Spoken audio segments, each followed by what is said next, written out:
No próximo capítulo da novela Três Graças, a sequência começa em clima de urgência. Jorginho passa mal no meio da rua, deixando o pastor Albérico completamente desnorteado.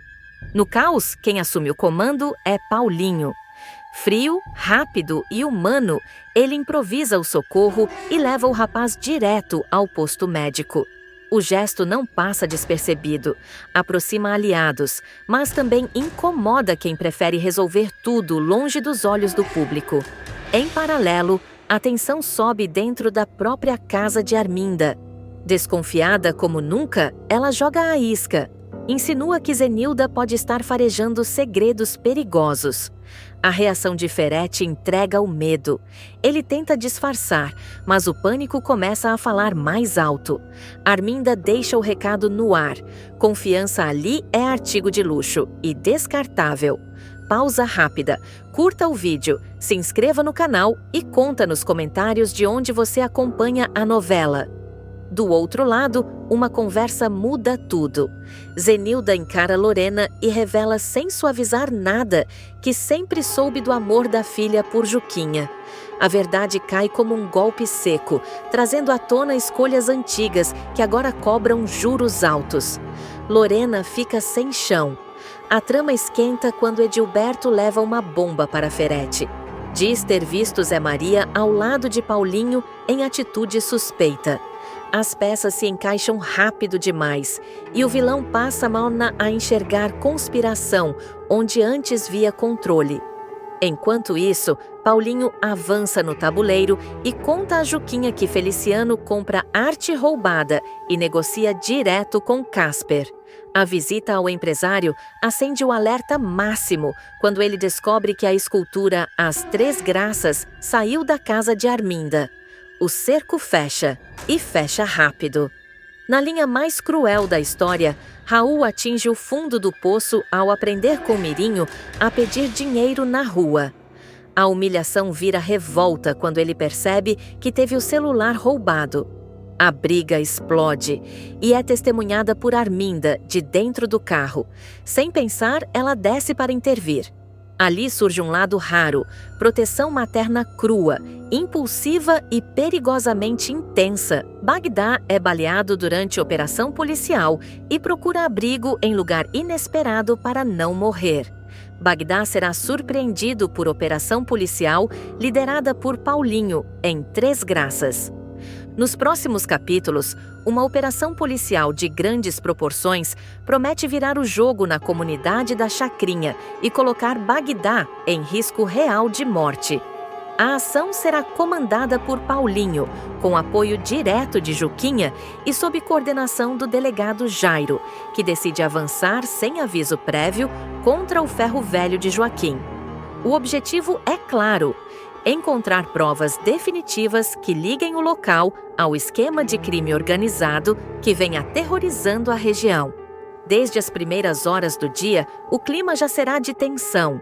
Viaturas cercam ruas estratégicas, sirenes rompem o silêncio da madrugada e moradores acordam assustados, sem entender o que está acontecendo. O ferro velho se transforma em palco de um verdadeiro cerco, com policiais posicionados em pontos altos e agentes avançando com cautela entre carros abandonados, sucatas e galpões escuros. Bagdá, que estará no local tratando de assuntos urgentes com seus comparsas, percebe tarde demais que caiu em uma armadilha. Ao ouvir o primeiro disparo e reconhecer a voz de Paulinho dando ordens, o criminoso entra em desespero. A troca de tiros se intensifica rapidamente, balas ricocheteiam em latarias enferrujadas e o pânico toma conta de todos ao redor. Em meio ao confronto, Bagdá é atingido por um tiro. O impacto o joga no chão, o sangue começa a escorrer de forma assustadora e a dor o deixa momentaneamente sem ar.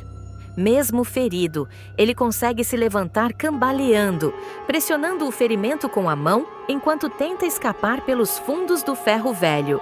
Cada passo é uma luta contra o próprio corpo, que ameaça desistir a qualquer instante. Desesperado, Bagdá procura ajuda onde pode e acaba batendo à porta de Consuelo. Em choque ao vê-lo naquele estado, a mulher tenta manter a calma. Ela improvisa um curativo com um lenço, pressiona o ferimento e tenta estancar o sangramento da melhor forma possível. O clima é de urgência absoluta, mas Bagdá deixa claro que não irá para hospital algum. O medo de ser preso fala mais alto do que a própria dor. Sem muitas opções, ele decide desaparecer antes que a polícia feche ainda mais o cerco. É nesse momento que surge a ideia improvável e perigosa: se esconder na galeria de arte de Caspar e João Rubens, um local que jamais seria associado a ele. Além disso, Lucélia estará morando ali, envolvida em um romance recente que promete balançar ainda mais essa fase da trama. A chegada de Bagdá à galeria será marcada por tensão extrema. Sujo de sangue, pálido e visivelmente fraco, ele mal consegue se manter em pé. Assim que vê Lucélia, tenta dizer algo, mas acaba desmaiando aos pés dela. O choque é imediato.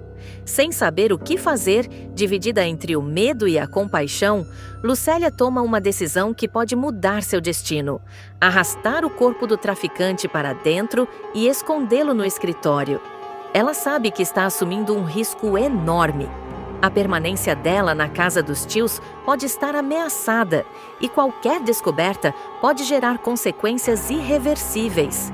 Para piorar, ela precisará manter tudo em segredo absoluto, especialmente de Lorena e da própria Juquinha, que passam pela galeria em horários diferentes, sem desconfiar que, a poucos metros dali, um dos homens mais procurados da chacrinha luta para sobreviver. Enquanto isso, Bagdá alterna momentos de consciência e delírio. A perda de sangue o deixa fraco e o medo da morte começa a se impor.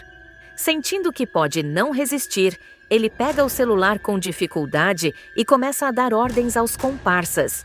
O tom é agressivo, autoritário e desesperado. Ele exige atendimento médico e legal, manda buscar equipamentos, medicamentos e deixa claro que não aceita recusa. "O pessoal vai te buscar", ele avisa com a voz trêmula, deixando evidente que qualquer falha terá consequências graves.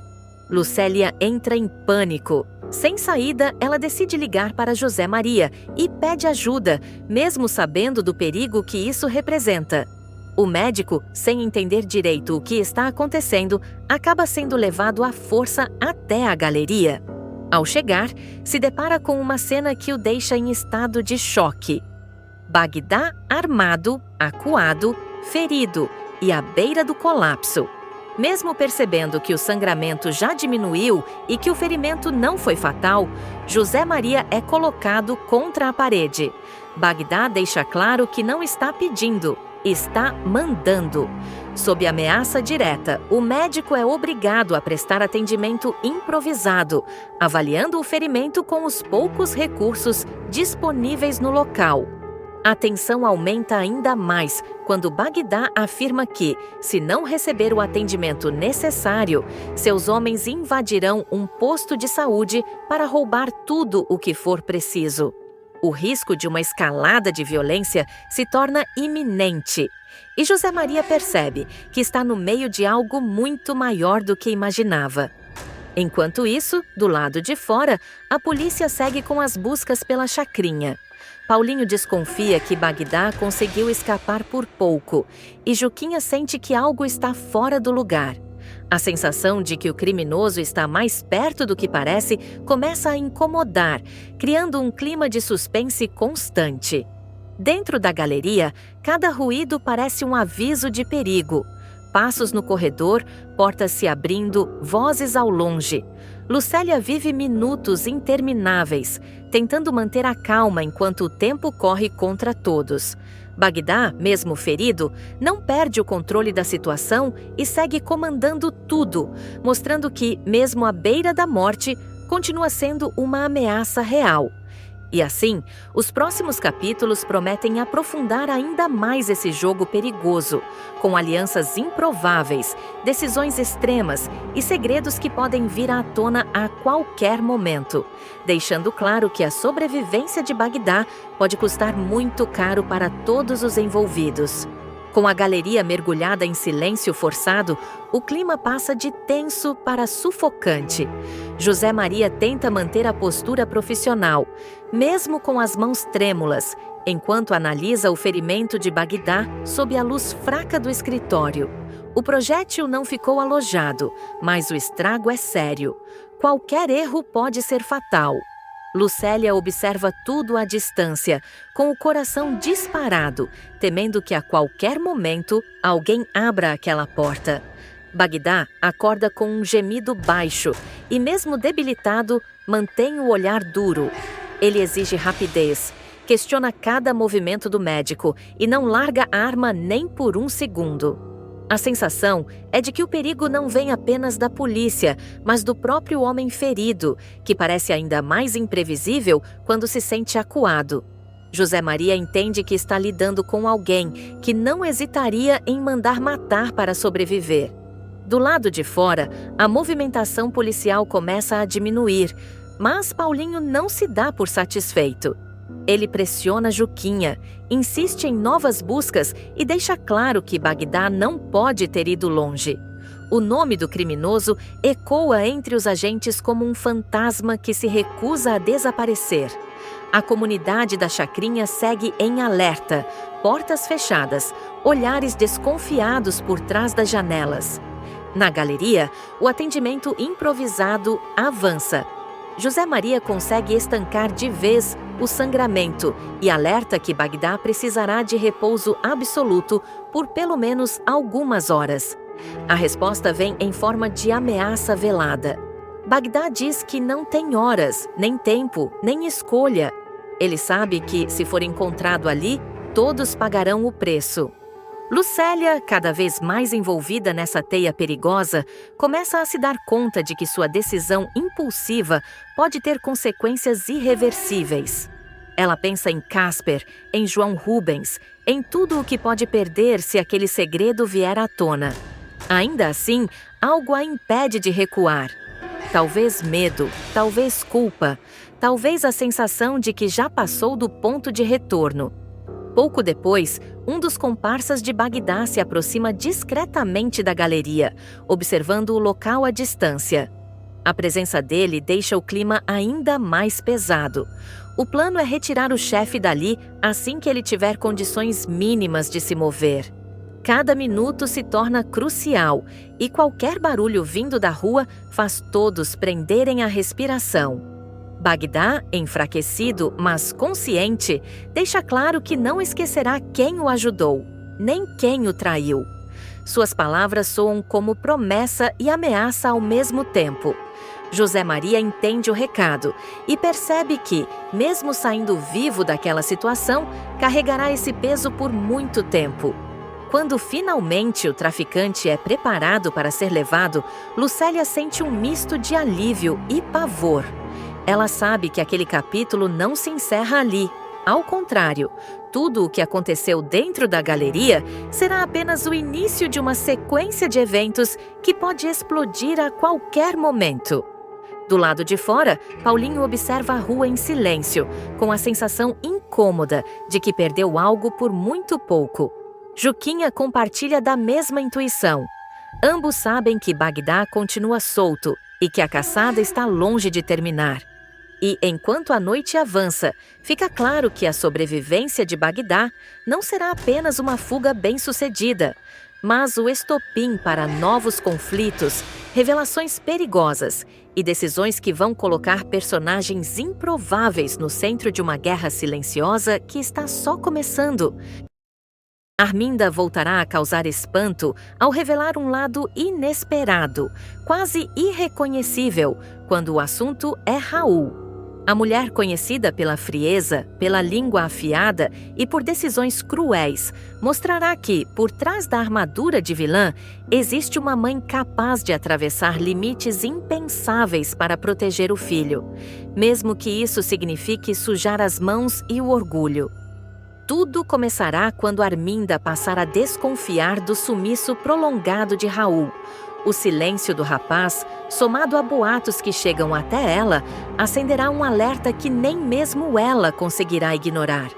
Informações desencontradas apontarão que o jovem tem sido visto vagando pela chacrinha, vivendo como um morador de rua, sujo, abatido e completamente fora de si.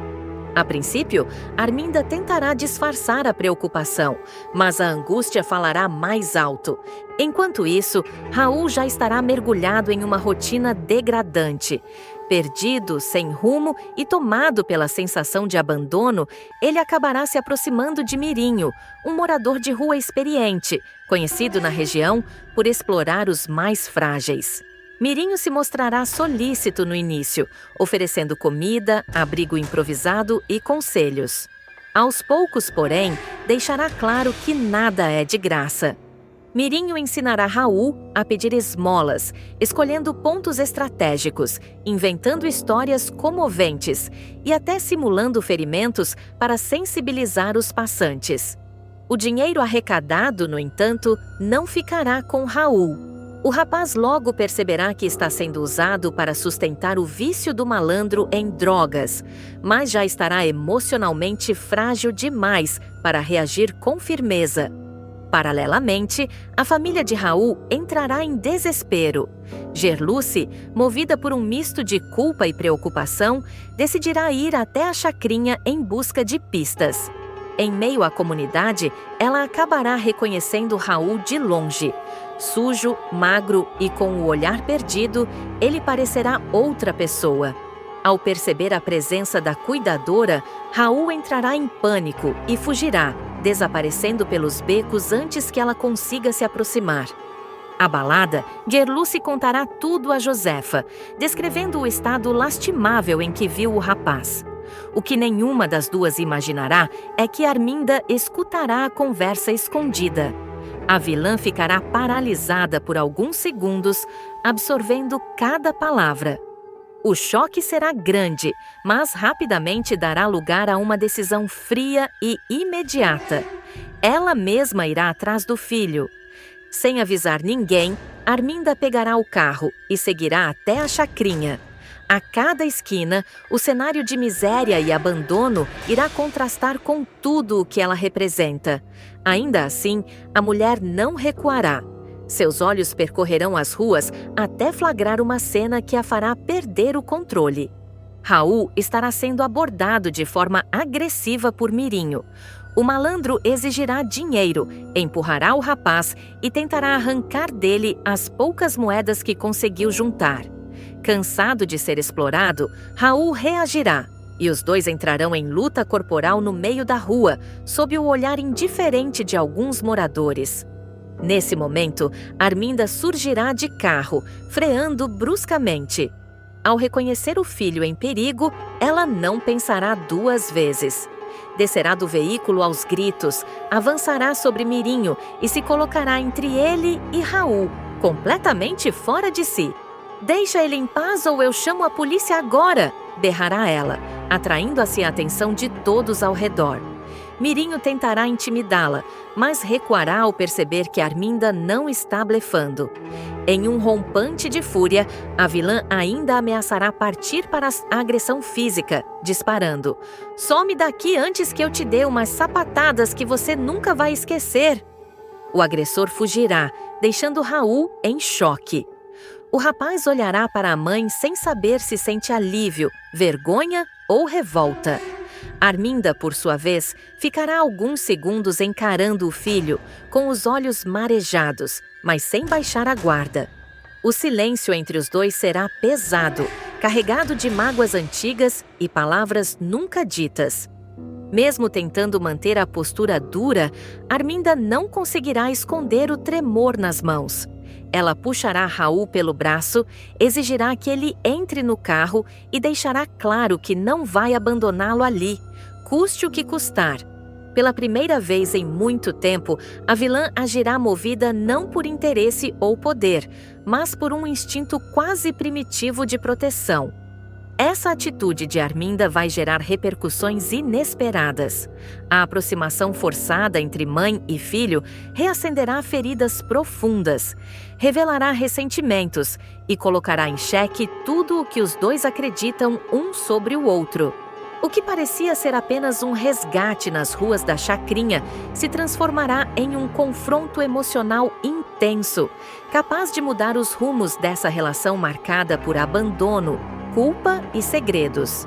O clima entre Arminda e Raul continuará carregado de tensão dentro do carro. O silêncio será quebrado apenas pela respiração irregular do rapaz, ainda em choque, e pelo olhar duro da mãe, que tentará esconder o impacto de vê-lo naquele estado. Ao chegar em um local afastado, Arminda mandará Raul descer do veículo, deixando claro que não o levou dali para fazer cena de piedade. Ela o confrontará sem rodeios, jogando na cara do filho tudo o que ele se tornou e exigindo respostas. Raul, acuado, explodirá. Dirá que nunca teve uma mãe de verdade, que sempre foi tratado como problema, como estorvo, e que a rua foi apenas o último lugar onde ele acabou caindo. As palavras cortarão Arminda como lâminas, mas ela não recuará. Pela primeira vez, ouvirá tudo sem interromper. O embate emocional ganhará força quando Raul confessar que se deixou manipular por Mirinho porque precisava sobreviver, porque não tinha para onde ir e porque acreditava que ninguém iria procurá-lo. Arminda sentirá o peso da culpa bater com força. Ainda assim, manterá a postura firme, deixando claro que não aceitará vê-lo se autodestruindo daquela forma. Determinada, ela afirmará que Raul não voltará para a rua e que ninguém mais irá explorá-lo. O rapaz tentará resistir, dirá que não confia nela e que não quer favores. Arminda, então, fará algo inesperado. Admitirá que errou, que falhou como mãe e que talvez essa seja a última chance de consertar algo antes que seja tarde demais. Enquanto isso, Gerluce e Josefa seguirão aflitas, sem saber do paradeiro de Raul. A notícia do confronto na chacrinha começará a circular, aumentando a tensão e levantando suspeitas sobre o envolvimento de Arminda. A vilã, por sua vez, decidirá agir em silêncio, mantendo todos afastados enquanto tenta resolver a situação do filho à sua maneira. Raul acabará aceitando seguir com Arminda, não por confiança, mas por exaustão. O retorno dos dois marcará uma virada perigosa. Antigos ressentimentos virão à tona, segredos ameaçarão ser revelados, e a convivência forçada entre mãe e filho promete desencadear novas explosões emocionais. Essa reaproximação inesperada colocará Arminda diante de escolhas que podem comprometer seus planos, sua imagem e até sua liberdade. Já Raul ficará dividido entre a chance de recomeçar e o medo de cair novamente no abandono que sempre marcou sua vida. A descoberta de Lígia no ferro velho de Joaquim ganhará contornos ainda mais explosivos e arrastará uma sequência de revelações, tensões e decisões extremas que prometem virar a história de cabeça para baixo. Tudo começa quando Lígia, tomada por uma inquietação que não consegue explicar, decide voltar ao ferro velho. Algo naquele lugar a incomoda desde o primeiro instante. O cheiro de ferrugem, o silêncio cortado pelo barulho de metais se chocando e, principalmente, a sensação de que Joaquim escondia mais do que deixava transparecer. Ao circular pelo terreno com o coração acelerado, ela nota uma lona mal colocada ao fundo, cobrindo um volume grande demais para passar despercebido. Movida pela desconfiança e por uma dor antiga que ainda sangra, Lígia puxa a lona e sente o chão sumir sob seus pés. Ali está a estátua das Três Graças, intacta, escondida entre sucatas. O choque é imediato. A imagem da escultura, que virou símbolo de corrupção, doença e desespero, surge diante dela como uma acusação silenciosa. A primeira reação de Lígia é de fúria. Para ela, tudo faz sentido num estalo cruel. Joaquim, o homem em quem confiou, o ex-namorado que partilhou sonhos e promessas, só pode ser o responsável pelo roubo. A mágoa se mistura à sensação de traição, e a decisão vem rápida, quase automática. Lígia sai do ferro velho com passos firmes, certa de que fará o que considera correto, denunciar o crime. Enquanto isso, Gerluce sente que algo está errado antes mesmo de receber qualquer notícia. Um pressentimento forte, quase sufocante, toma conta da jovem. Quando descobre, por meio de comentários atravessados e olhares estranhos, que a mãe esteve no ferro velho e saiu de lá transtornada, o pânico se instala. Pouco depois, a confirmação vem como uma sentença. Lígia está a caminho da delegacia para falar com Paulinho. Sem pensar duas vezes, Gerluce corre. O trajeto até a delegacia parece interminável. Cada passo é acompanhado pelo medo de perder tudo. A liberdade, a confiança da mãe, a chance de continuar ajudando quem precisa na chacrinha. Ao chegar, ela encontra Lígia já sentada, nervosa, diante de Paulinho, prestes a revelar o que viu. O clima é tenso, pesado, como se o ar estivesse prestes a explodir. No último segundo, Gerluce interrompe a conversa. A entrada dela é abrupta, quase desesperada. Com a voz trêmula, pede para falar com a mãe a sós. Paulinho estranha, percebe o nervosismo da jovem, mas aceita dar alguns minutos. O olhar de Lígia para a filha é duro, ferido, carregado de perguntas não ditas. Já do lado de fora, o embate acontece em silêncio, mas é devastador. Gerluce implora para que a mãe não faça a denúncia. Diz que não é Joaquim o responsável, que a verdade é muito mais complicada e perigosa do que parece. Lígia, confusa e magoada, se sente manipulada. Para ela, o pedido da filha soa como mais uma tentativa de proteger alguém que não merece. Sem conseguir convencer ali, Gerluce insiste para que as duas voltem para casa. O caminho de volta é marcado por um silêncio sufocante. Dentro do carro, as duas evitam se olhar, como se qualquer palavra pudesse desencadear uma tempestade ainda maior. Já em casa, não há mais como fugir. Gerluce percebe que chegou ao limite. A ameaça de denúncia paira no ar como uma lâmina pronta para cair. É então que ela decide parar de esconder a verdade. Em lágrimas, a jovem respira fundo e começa a confissão que mudará tudo. Gerluce assume, sem rodeios, que foi a mente por trás do roubo da escultura. Conta que planejou cada detalhe, que pensou em cada risco e que sabia exatamente o que estava fazendo. Revela que a estátua escondia dinheiro sujo, fruto do esquema de remédios falsos que vinha adoecendo e matando pessoas na comunidade da Chacrinha. Explica que aquele dinheiro jamais poderia continuar financiando mentiras, dor e morte. A cada palavra, Lígia sente o mundo desabar. O choque é visível. A imagem da filha que sempre lutou pelo certo entra em conflito com a confissão de um crime grave. Gerluce, porém, não recua. Com a voz embargada, ela reforça que tudo o que fez teve um único objetivo: salvar a vida da própria mãe e garantir tratamento de verdade para quem estava sendo enganado com medicamentos falsificados. Eu não ajudei só não, mãe. A ideia foi minha. Eu que planejei tudo. Dispara, assumindo o peso da responsabilidade. Gerluce deixa claro que não se arrepende da motivação, apenas do sofrimento que causou à mãe.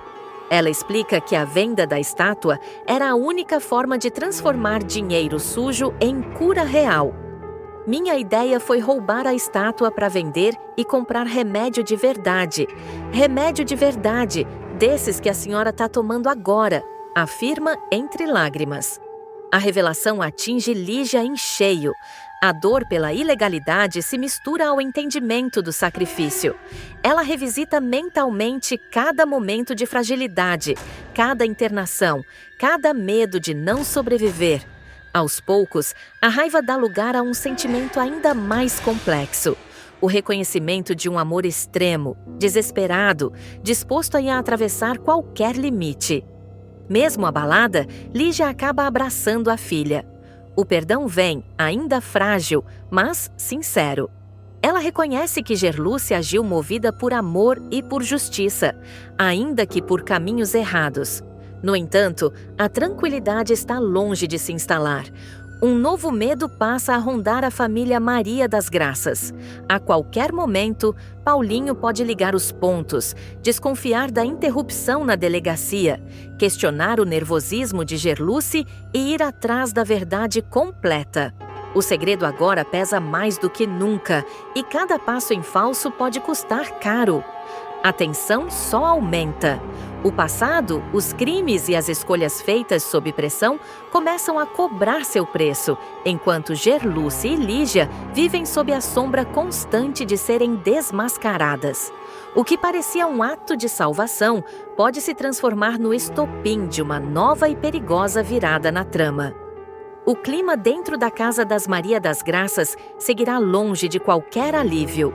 O perdão de Lígia não apaga o peso da revelação, e o silêncio entre mãe e filha passa a ser carregado de tensão. As duas sabem que a verdade está por um fio e que qualquer deslize pode levar tudo abaixo. Gerluce, agora exposta dentro da própria casa, começa a medir cada palavra, cada gesto, consciente de que não há mais espaço para erros. Lígia, por sua vez, entra em conflito interno. Mesmo compreendendo as motivações da filha, ela passa a reviver o momento em que esteve a poucos segundos de denunciar Joaquim. A culpa a corrói ao perceber o quanto esteve perto de entregar a própria filha sem saber. Ao mesmo tempo, a imagem da estátua escondida no ferro velho não sai de sua cabeça, levantando novas dúvidas sobre quem mais pode estar envolvido e até onde essa história realmente vai. Gerluce tenta retomar a rotina, mas o medo se impõe. Na comunidade da Chacrinha, comentários começam a circular. Há quem diga que a estátua não foi parar no ferro velho por acaso. Sussurros sobre dinheiro, remédios e esquemas ilegais voltam à tona, criando um clima de desconfiança generalizada. Gerluce percebe que o cerco está se fechando, mesmo sem nenhuma prova concreta contra ela. O maior risco, no entanto, continua sendo Paulinho. O policial passa a estranhar detalhes que antes pareciam irrelevantes. A pressa de Gerluce na delegacia, o olhar desesperado de Lígia, a mudança brusca de atitude das duas depois daquele dia. Ele começa a revisitar mentalmente tudo o que sabe sobre o caso da estátua e sobre o esquema dos remédios falsos, ligando pontos que estavam soltos. Enquanto isso, Joaquim sente que algo está errado. O comportamento distante de Lígia e a tensão no ar o deixam em alerta. Ele teme ser novamente acusado, mas também desconfia de que existe um segredo maior sendo escondido. A presença da estátua em seu ferro velho se transforma numa bomba relógio, pronta para explodir a qualquer momento. Dentro de casa, Gerluce faz um apelo silencioso à mãe, que mantenha o segredo custe o que custar. Lígia promete proteger a filha, mas deixa claro que não sabe até quando conseguirá sustentar essa mentira diante da polícia e da própria consciência. A cada batida na porta, a cada telefonema inesperado, o medo retorna com força total. Assim, a trama entra numa fase decisiva. O crime foi confessado, o perdão foi dado, mas o perigo está longe de terminar. A verdade segue rondando, ameaçando vir à tona de forma ainda mais devastadora, enquanto Gerluce e Lígia caminham na corda bamba, conscientes de que o próximo passo pode mudar tudo. Ferrete descobre que Viviane não poderá lhe dar netos por ser uma mulher trans, passa mal e vai parar no hospital. Ferrete não gostará de saber que Viviane é namorada de Leonardo e ficará em choque por ela ser trans. A máscara de controle absoluto de Ferrete começará a rachar de forma perigosa. Acostumado a comandar pessoas, destinos e até sentimentos como se fossem peças de um tabuleiro particular, o empresário verá seu mundo sofrer um abalo inesperado ao descobrir que Leonardo está vivendo um relacionamento sério e fora de qualquer padrão que ele considera aceitável. Tudo terá início quando Ferrete, desconfiado do comportamento do filho, notar mudanças sutis, mas constantes. Leonardo estará mais distante, mais decidido, menos submisso. O olhar do rapaz já não será mais de quem pede permissão, mas de quem escolheu um caminho. Incomodado, Ferrete decidirá agir como sempre fez, investigando, vigiando e tentando antecipar qualquer ameaça à sua autoridade. Sem perder tempo, ele ordenará que Macedo descubra quem é a mulher que tem ocupado tanto espaço na vida de Leonardo. A ordem será clara, seca e sem margem para questionamentos. Pouco tempo depois, Macedo retornará com informações que à primeira vista parecerão banais. Uma jovem simples, sem sobrenome de peso, sem fortuna, sem influência. Ao receber a foto de Viviane, Ferrete reagirá com desprezo imediato. O comentário ácido surgirá antes mesmo de qualquer reflexão. Para ele, Leonardo estaria se envolvendo com alguém fora do nível, alguém que não representa status, herança ou continuidade. Tomado por preconceito e arrogância, Ferrete exigirá que o filho se afaste imediatamente da namorada. A conversa será ríspida, marcada por imposições e ameaças veladas. Leonardo, porém, surpreenderá o pai ao não recuar. Pela primeira vez, o rapaz enfrentará o vilão com firmeza, deixando claro que não abrirá mão de Viviane. A recusa será um golpe direto no ego de Ferrete, que passará a enxergar o relacionamento como um desafio pessoal. Mesmo pressionado, Leonardo seguirá ao lado da amada. O romance se fortalecerá justamente na adversidade, e Viviane mostrará que não é frágil como Ferrete imagina. Algum tempo depois, cansado de viver às escondidas e decidido a colocar um ponto final nas manipulações do pai, Leonardo tomará uma atitude ousada. Levará Viviane para um jantar em sua casa. O clima será pesado desde o primeiro momento. Ferrete analisará Viviane com um olhar calculista, tentando encontrar falhas, brechas, algo que possa usar contra ela. As perguntas virão disfarçadas de cordialidade, mas carregadas de julgamento. Ele questionará a origem da jovem, a família, o passado, o futuro. Cada frase terá uma segunda intenção. Em determinado momento, o assunto tomará um rumo ainda mais cruel. Ferrete passará a falar abertamente sobre herdeiros, continuidade do nome da família e a urgência de Leonardo lhe dar netos. O discurso será frio, objetivo e profundamente ofensivo. Viviane tentará manter a postura, mas ficará visivelmente abalada com a forma como está sendo reduzida a uma função biológica. A tensão crescerá quando Ferrete insistir no tema, ignorando completamente os sentimentos dos dois. Será então que Viviane, com a voz firme, mas carregada de emoção, decidirá colocar um ponto final naquela humilhação silenciosa. Ela revelará que é uma mulher trans, afirmando sua identidade com coragem e dignidade, deixando claro que não aceitará ser tratada como menos por isso. O impacto será imediato. O silêncio tomará conta da sala. Ferrete ficará paralisado por alguns segundos, como se o chão tivesse desaparecido sob seus pés.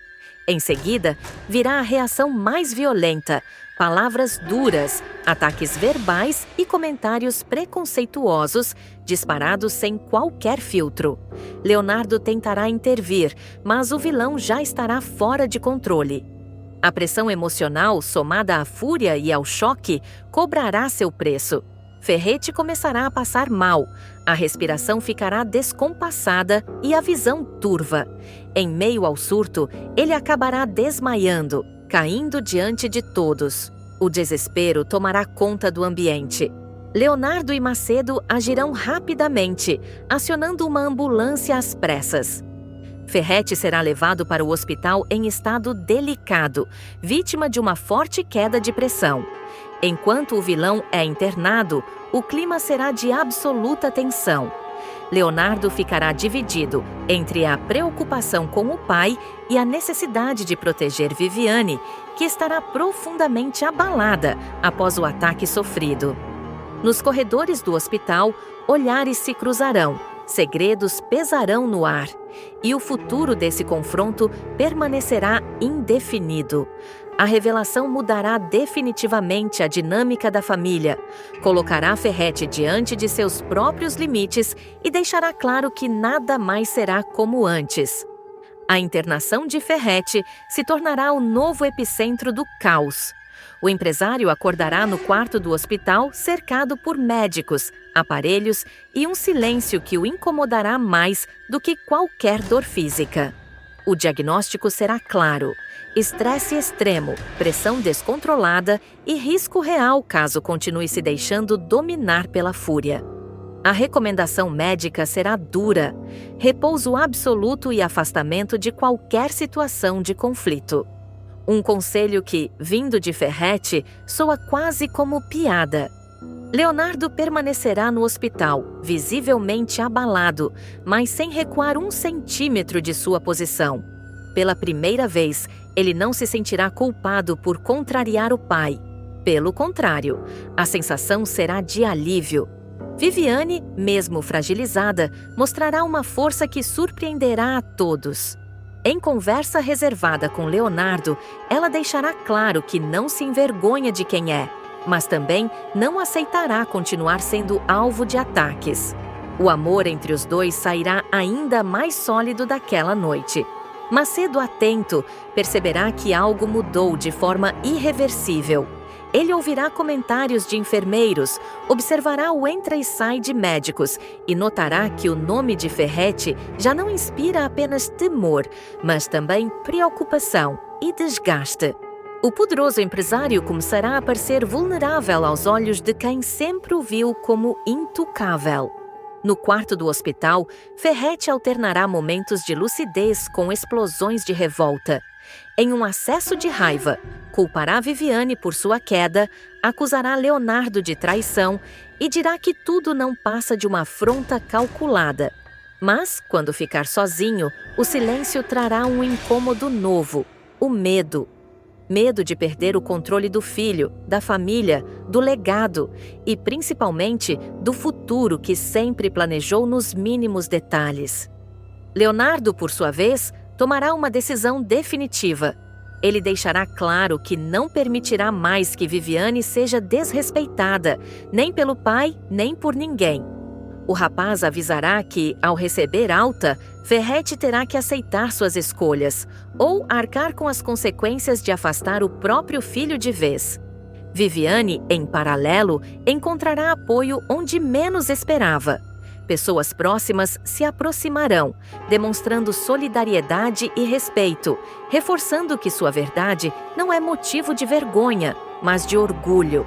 A jovem entenderá que a batalha está longe de acabar, mas que ela não está mais sozinha. Ferrete receberá alta dias depois, deixando o hospital mais frágil fisicamente, porém ainda consumido pelo preconceito e pela obsessão em controlar o destino de Leonardo. A tensão entre pai e filho ficará no limite, pronta para explodir a qualquer momento. O confronto não terá sido encerrado, apenas adiado. E a partir dali ficará claro: a revelação de Viviane não apenas abalou Ferrete, mas abriu uma ferida profunda na família, mudando alianças, fortalecendo amores e colocando o vilão diante de um inimigo que ele nunca soube enfrentar: a própria realidade.